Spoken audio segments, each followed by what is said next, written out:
2021च्या अँटिलिया बॉम्बस्फोट आणि मनसुख हिरेन हत्या प्रकरणातील आरोपींनी शनिवारी विशेष सत्र न्यायालयात एक याचिका दाखल केली आहे। त्यात त्यानं आरोप केलाय की NIAच्या एका अधिकाऱ्यानं त्याला माफीचा साक्षीदार बनवण्याचं आणि फिर्यादी पक्षाचा साक्षीदार म्हणून साक्ष देण्याचे निर्देश दिले होते।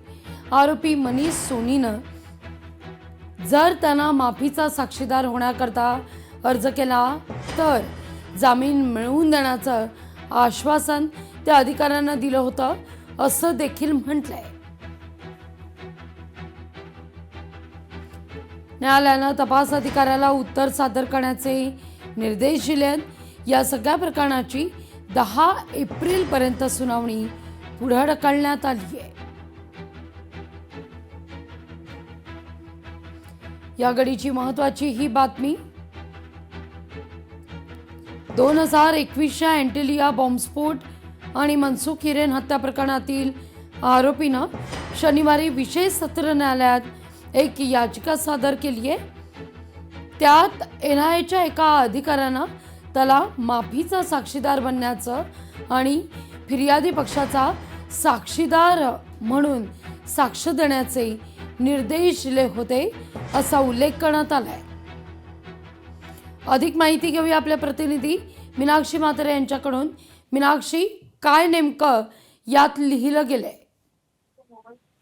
लागवी आपण पाहतोय की अँटिलिया प्रकरणामध्ये माफीचा साक्षीदार जो आहे ते होण्यासाठी सांगितलं होतं यापूर्वी। या प्रकरणामध्ये आरोपी जो आहे मनीष सोनियाने असा दावा केला होता की या कोर्टामध्ये संपूर्णतः या प्रकरणामध्ये आपली सुटका व्हावी यासाठीची धाव घेतली होती आणि 2021च्या अँटिलिया बॉम्बस्फोट प्रकरणामध्ये मनसुख हिरेन हत्या प्रकरणामध्ये आरोपीने जवळपास आपण पाहतोय की 2 दिवसापूर्वीच म्हणजे शनिवारी विशेष सत्र न्यायालयामध्ये याचिका जी आहे ती सादर केली होती आणि काल आपण पाहतोय की या प्रकरणामध्ये सुनावणी पार पडलेली आहे। यात त्याने आरोप जे आहेत ते अनेक केलेले आहेत, ज्यामध्ये NIAच्या एका अधिकाऱ्याने त्याला माफीचा साक्षीदार बनवण्याचं आणि फिर्यादी पक्षाच्या साक्षीदार म्हणून साक्ष देण्याचे निर्देश त्याला देण्यात आले होते।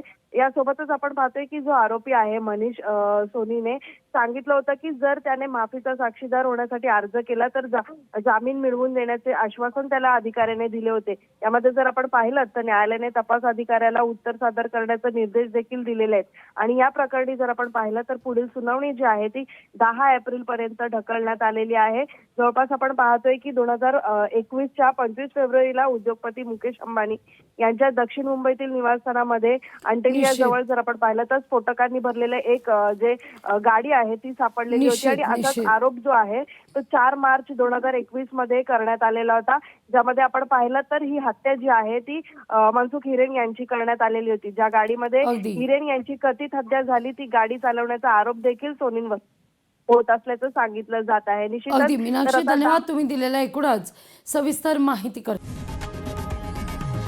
लोकशाही मराठी ऐका, पहा, जागरूक रहा।